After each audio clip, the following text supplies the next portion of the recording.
All right, so we're gonna start now. So welcome everyone for attending this webinar about sales prediction using predictive tools in Alteryx. So our agenda for today, we're gonna be doing a small introduction and going through a problem statement that we're trying to solve with Alteryx. And after that, we're gonna get into the technical implementation using Alteryx predictive tools. My name is Hassan Azzuddin. I'm part of the data enablement and training team in data meaning. I have data science experience and data consultant in multiple industries like healthcare, retail, and other domains. And I have been working and using Alteryx for like 6 years from now, and I'm gonna be presenting this for today. And a small introduction before we start to talk a little bit about data meaning. So data meaning is a boutique for business intelligence. It's a consulting firm that gives end-to-end BI solutions. And we have several services from business intelligence to delivery management. We do also education and trainings and data management. And we have partnered through our through time with AWS and the partnership with Alteryx.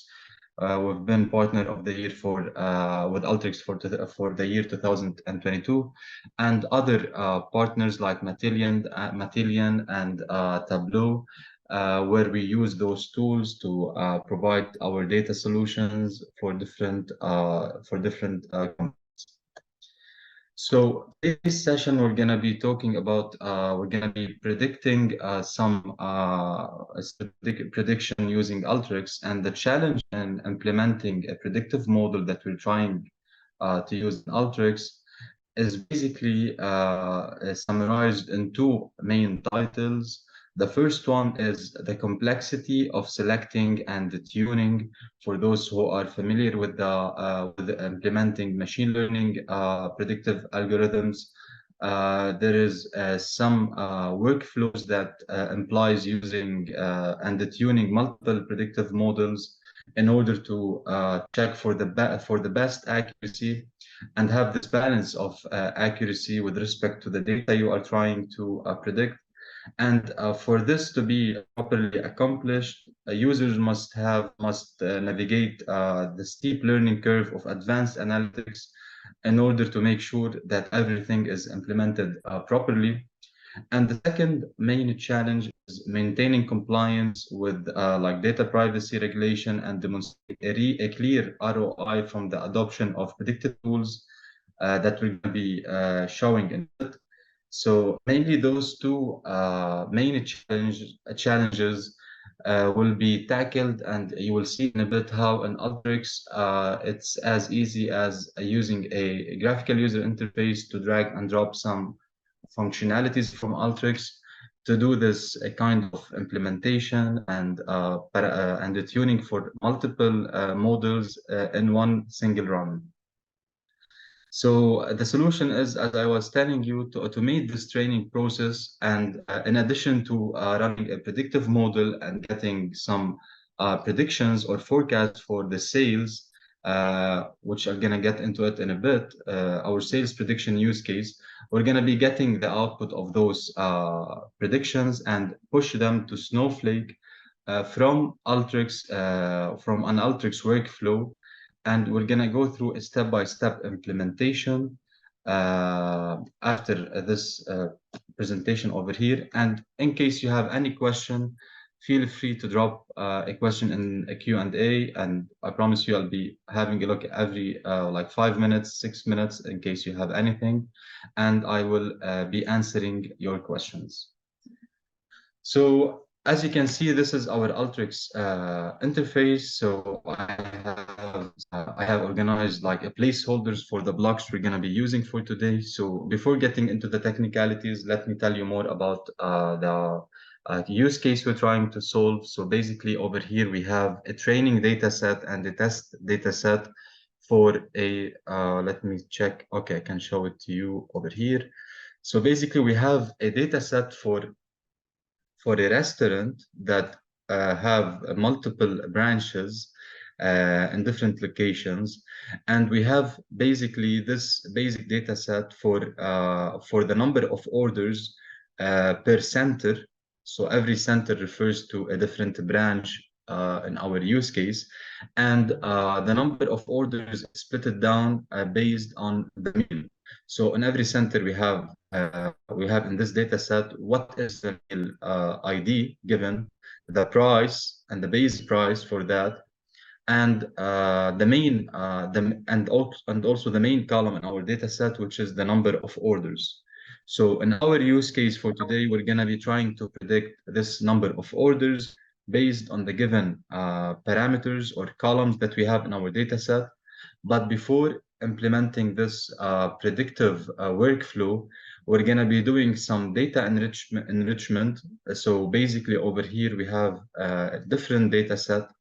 For the first one is enrichment on a center level. So every center, it has a city code, a region code, a type, and operation area over here. So we're going to be joining this data set into our training and testing data set. We already have this data splitted over here. This data is available on online. It's from a Kaggle data source. So we have the enrichment data set part one, which is related to the fulfillment centers. And we have another data set over here for the meals that are supplied in this restaurant. So every meal ID, it has its own category and the domain it belongs to. So the first step we're going to be doing over here is data enrichment step. We're going to be appending to our training and testing data the meal ID and the fulfillment center data or additional columns. And in order to do that, we're going to be using a join data tool over here. And we will connect our test data set to the left input of this join data tool. And then we're going to connect the fulfillment center data set. And those two data sets, they have in common the center ID as a joining column. So in this joining tool in Alteryx, you have two options to either select to join by record position. So it will ignore anything related to the content of the column. It will be joining based on a position, based on record position, as if it's placing them beside each other. But in our case, we're going to be selecting our center, the center ID column from the left input, which refers to the test.csv data file. And from the right data set, we have also the same column name used, which is also the center ID. Over here, it was automatically selected. And down here below, we have the option to, you can see we have the source of every column, if it's from the left input or the right input. So for this ID column, you can see from the right input data set, we have this automatic rename on this applied on this column to avoid having any like same name columns. But in our case, I'm gonna uncheck this column because we will already import it from the left data set. And I will keep all other columns over here since we're enriching our data. And I will run our workflow from the top right side. So if I expand this view results pane down below. So on the output of the join tool, you can see now we have the center type, the operation area, the region code, and the city code. The second layer of enrichment for this data set is to enrich on the level of the meals. So we're gonna do the same flow. We're gonna be using another join tool over here, but we don't want to connect the left to the left. Let me just remove this line over here. So basically, we will connect the output of the first join tool to be the left input on this second join tool. And I will connect this meal info data set to the right input of this over here. and our connecting our fields that are in common between those two data sets. From the left side, we have the meal ID, and as usual, since the column have the same name, it will automatically show up on the right side of this chart. And I will also uncheck this meal ID from the select option down below and rerun again this workflow. So now on this output level of the second join tool, we have those records over here that are enriched on two levels, the centers and the meals. And remember that this data enrichment is only limited to the test data set. So we're gonna do the same process using the training data set. And in our exercise, we will be using the training data set in order to train our model for predicting the number of orders. And the testing data set will be used to validate and show the predictions and compare them to what we have originally from this test data set. So I'm gonna get another join tool over here. On the left side, I will connect the training data set, and to the right, I will connect the fulfillment center again, the same steps as we did before with the training data set, with the testing data set. We will be connecting on the center ID level column, and I will uncheck this redundant one down below. I will get another join tool over here. It automatically connected to the left input, which is good. I will connect also the meal info and select the meal ID as a specific field for joining on this data join level. I will uncheck it over here and rerun it again. All right, so now we have on the output of those two data sets, we can see the enriched data on the training and testing data set. So now another step we will do before getting into the training process, I will be just ordering our data set because you can see we have the weeks over here, the week column. So I'll be sorting the two data sets, the training and the testing ones. So I'll connect the output of the first join tool, and I will be sorting on the week just for the sake of easily checking, just to check the results down below.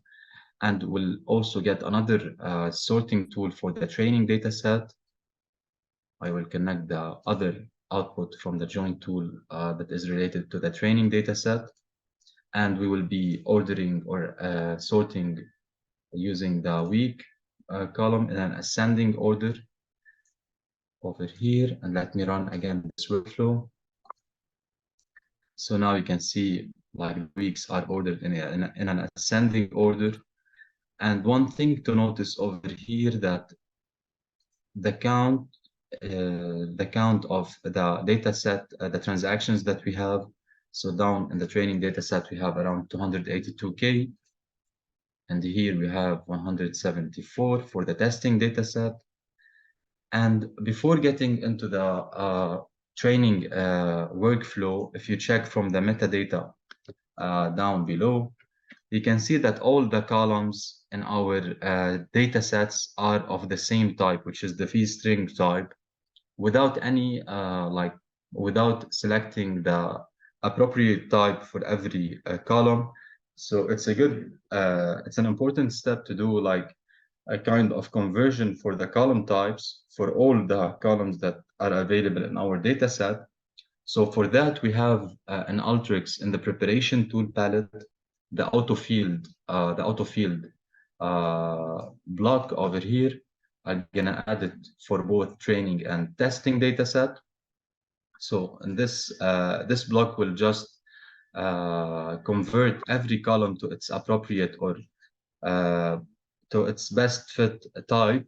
So you can see now we have the ID as an integer, the week, the number of orders also an integer, the center type is as a string.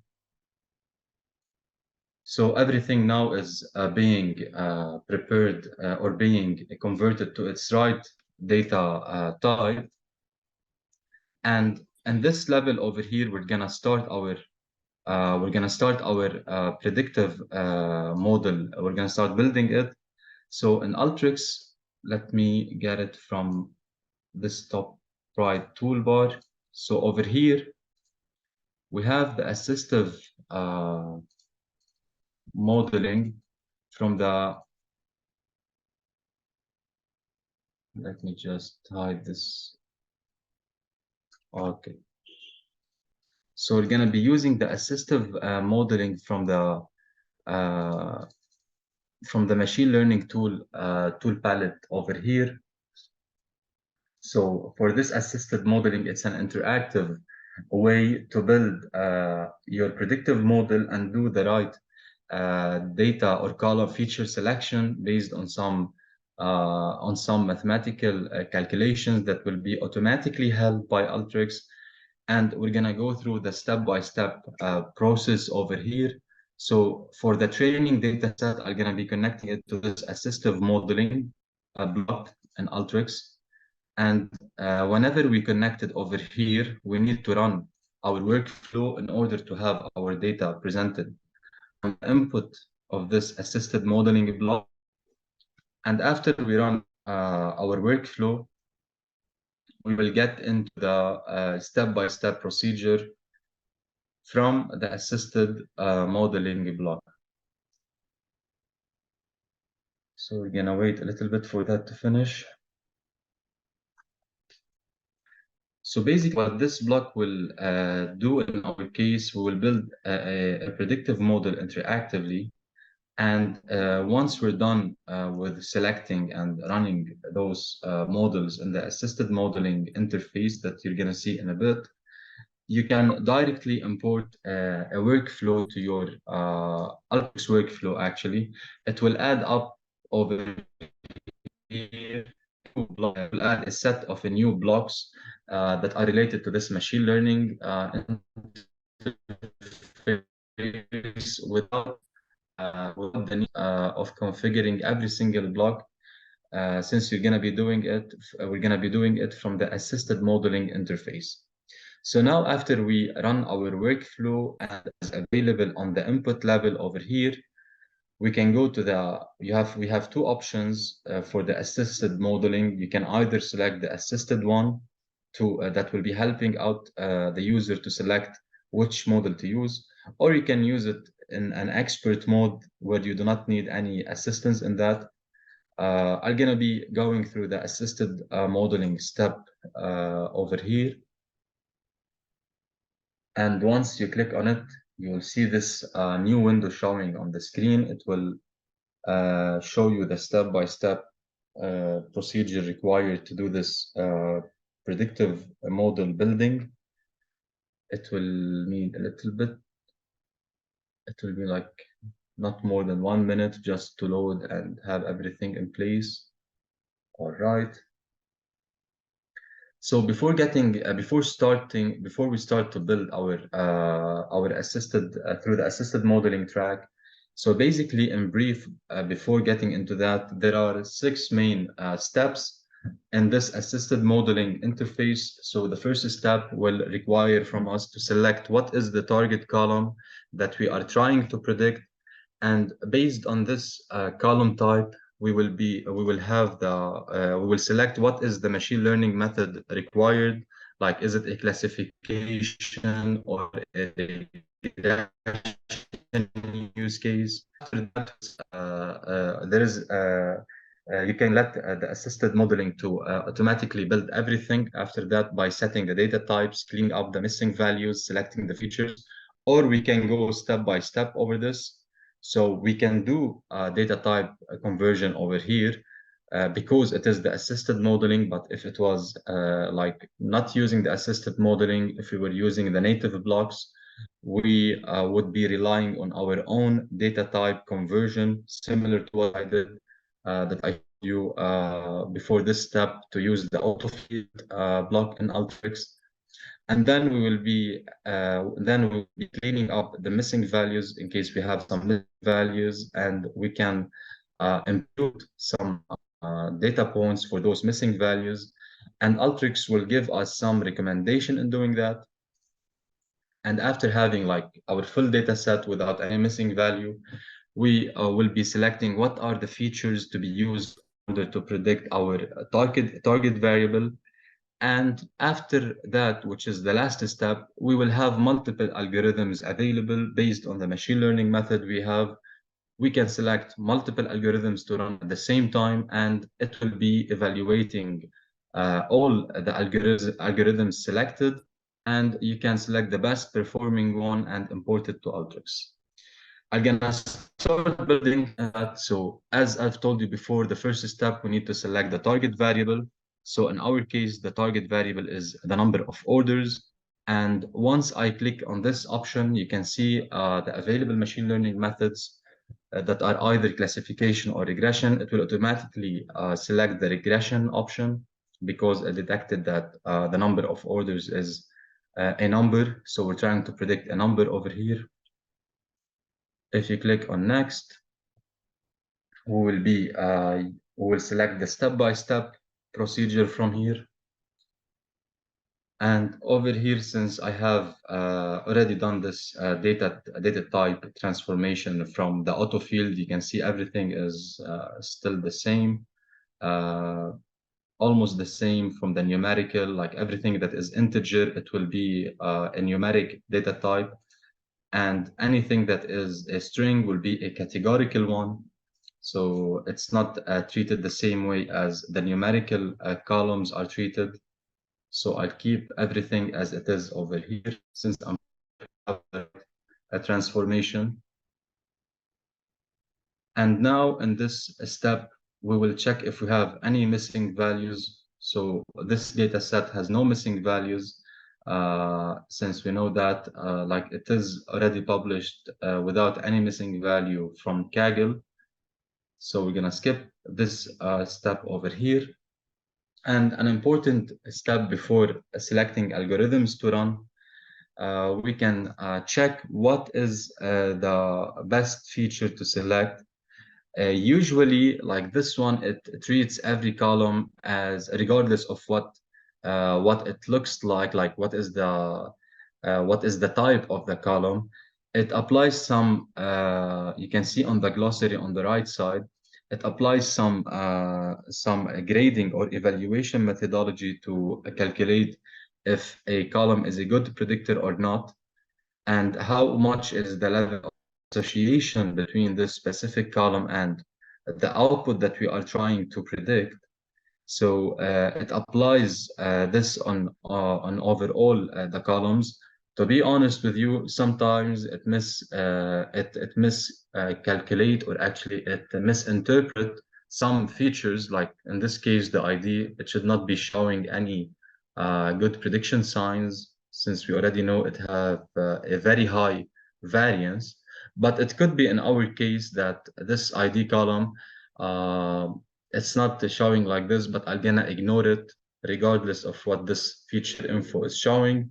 But I'll keep everything else as it is, so we can assess later on when we are selecting the algorithms to run over this data set. And now if I click on next, the available algorithms for our regression use case, we have the decision tree, the linear regression, and the random forest. And you can see for every model, you have like a summary for pros and cons. And regardless whether you know the details, the mathematical details of how those algorithms are working, all what you have to do over here is simply, if you don't know which model to select, you can simply select 3 models, like all the available models. But in our case, I'm gonna select only 2 because it will take us more time to wait for those training data set to finish. So I select the decision tree and the linear regression.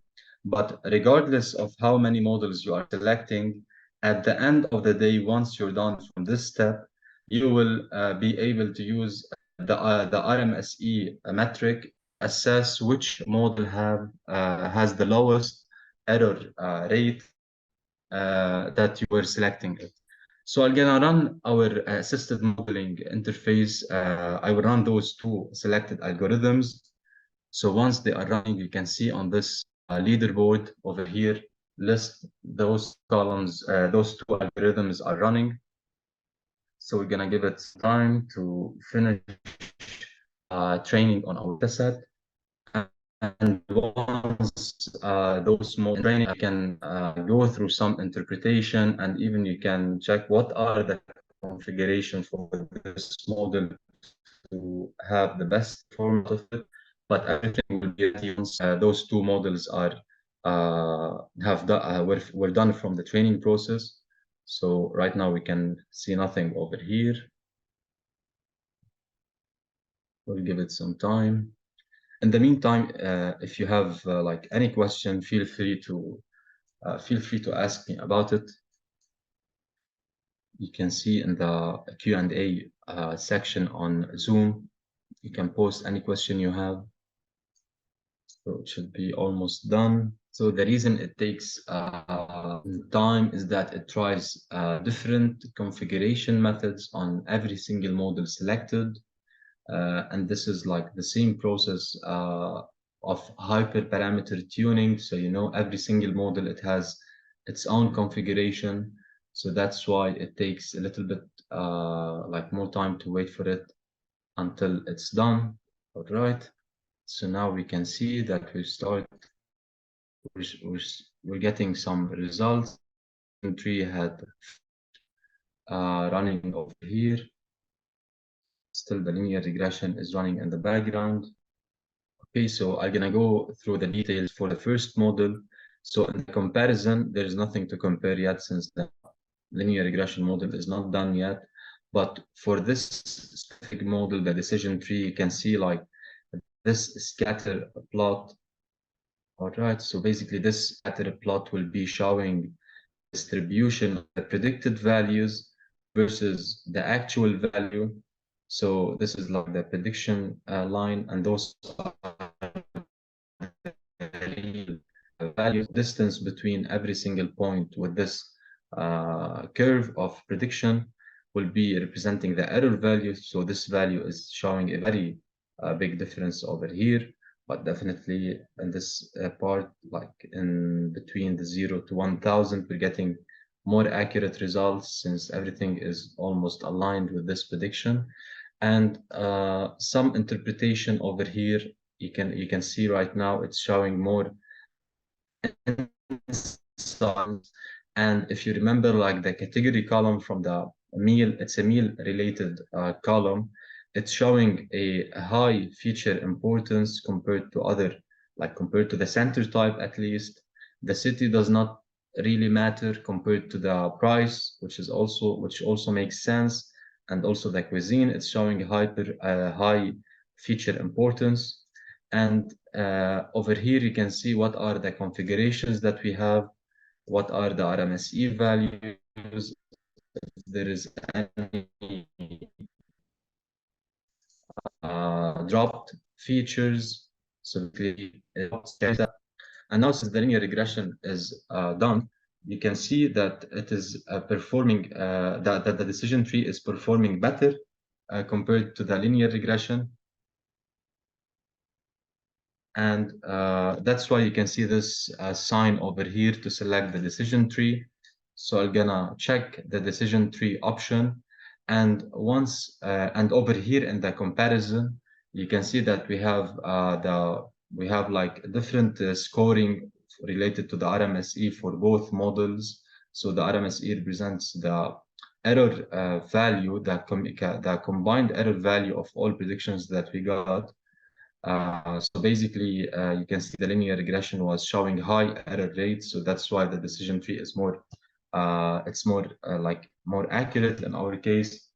So I'm gonna select this decision tree. And once we select the option to add models and continue to workflow, you can see in our Alteryx interface now, it automatically popped up and added this new container that includes all the steps required to have this prediction output or the model, the predictive model.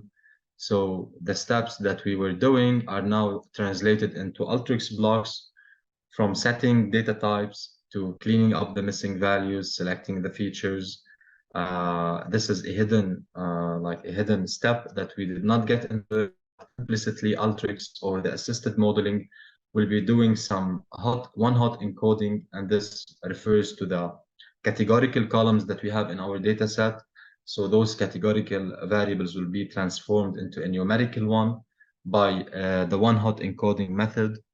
And after that, we have this column, this block for running the predictive model, which is the decision tree, a regression type, and you can see it over here in the tool palette. This is the regression tool, but we are using the decision tree from it. And then the training model block. And after this is done, we have the predict values block that takes as an input, that takes two input. The first one is for the model input. So we're using the model of the trained data set that we have done before, and the data that we want to predict, which is in our use case, the test data set that we have from before. I'm gonna minimize this container over here. I'm gonna place it in the middle, and I will connect our training data set to this predict model in Alteryx, to this predict functionality block. And before I run my workflow in order to get the predictions for the testing data set, I will do some caching so we avoid waiting too much time for the model to run. All right, so in order to do this caching, I'll do it on the predict values level. I will right click on it and cache to run workflow. So now whenever it runs fully, the values remain cached. All right, so I believe my voice was cutting because I'm running this model. So basically, what I was doing is caching our data set to this predict block in Alteryx that takes as an input the model and the data that we want to predict. And the output level, you will see the predicted values for the number of users. And I just ran the workflow and I cached the values. So now you can see those bubbles showing beside all the blocks from before. So now it will not take us too much time to rerun this workflow at any time. And on the output level of this predict value, if I go to the data, so basically this will be showing us the training data set, which already have the number of orders, but it will append to it the predicted. So if I go over here in the results down below, you can see we already have the number of orders in the testing data set. This is the actual value. And our predictions over here is placed as number of orders predicted. So you can see on the far right side, this is appended because of due to the model that we trained and as an output from this predict values functionality. So now we have, and the reason why I added it just to have like a comparison. In some cases, it's doing very good. Like in this case, the actual number of orders is 53. We have predicted 49. Over here, it's 190, predicted 130. Not that good. In other cases, it's doing like there is a fluctuation in the accuracy, but as from an RMSE level, it's better than the other model. So we will be using that model as it is for the from the compilation. Usually, like this work, we extract a data without a number of orders. So the way it will run, right? So basically, this workflow will expect to have an input data set that do not have the actual value. And every time we give it this data set without the actual values, it will predict values to it, append it to the original data set, which is without the actual number of orders.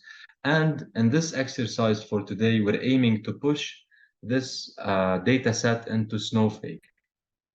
So in order to do that, we're going to be using the N database functionality or tool palette from Alteryx, which is placed over here. So from the N database tool palette, we have a block that enable us to stream data into Alteryx, which is data stream N. Actually, this is it. And in this data stream block, you can see we have a green input and a blue output. So a green input refers to data that exists within Alteryx. The blue one refers to data that is being processed on the data server that we are using, whether it was a Snowflake or a MySQL server database.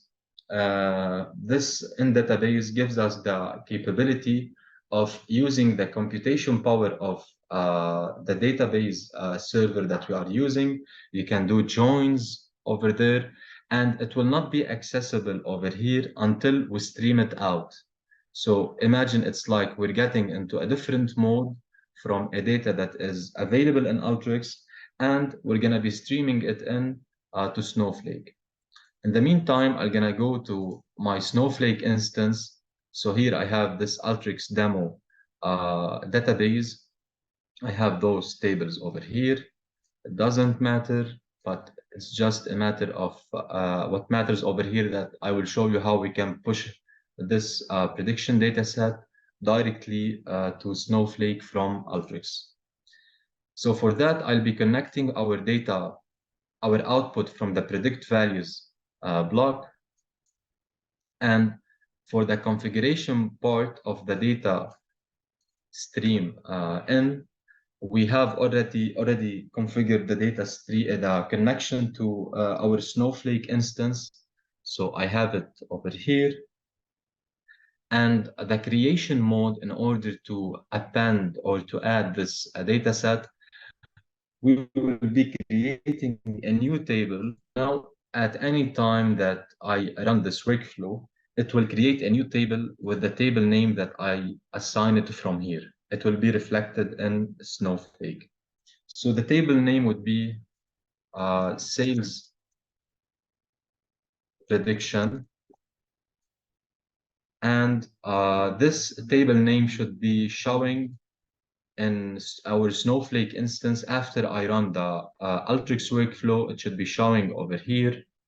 So for now, I'm gonna minimize this, and I will, and also after finishing from that, I will be connecting this dynamic output in database. So this will give us like a status, what is the output, the connection name, the connection details. So just to make sure everything is running, we can see what are the outputted messages over here. And using the Ctrl+Shift+B, which is a shortcut to add a browse tool, we will be adding a browse tool after this dynamic output in database tool. And now I will run the workflow again, since I did this data caching. So we'll give it some time to run. So you can see over here the cached values are 174K, since we already cached the values over here. So the time we're waiting right now is just for pushing data to Snowflake. We're just waiting for this to finish. It will take, I believe, not more than 1 minute. So in the meantime, let's check if anything is showing over here. Actually, not yet. Let me refresh the database objects showing. All right, you can see over here we have this sales prediction table. It was created, but I believe it's still writing data to this from Alteryx to this table. You can see we have 40K rows. It should be containing 170K. It's still writing those records into Snowflake. We're gonna view this table from the database. It's done. Let me refresh it again. All right. So once this workflow is done, so we're gonna be able to see the output that we got from our prediction block. I have already pushed some data from before. Let me preview this data over here. So this was pushed before having this webinar. So we're not just waiting. So you can see here we have the number of orders predicted and other columns that were selected from the testing dataset. Let me check how much we still have time over here. Let me refresh.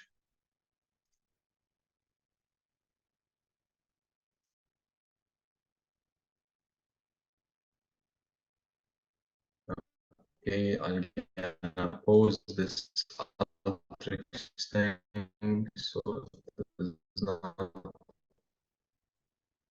consume this time anymore. Let me stop it.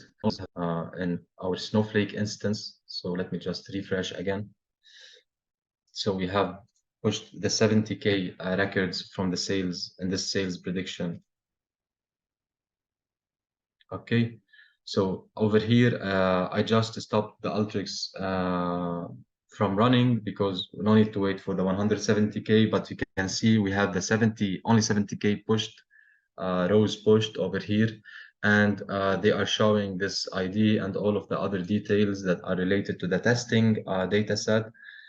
And later from this interface from Snowflake, you can do like any dashboard, any connect any data source to it.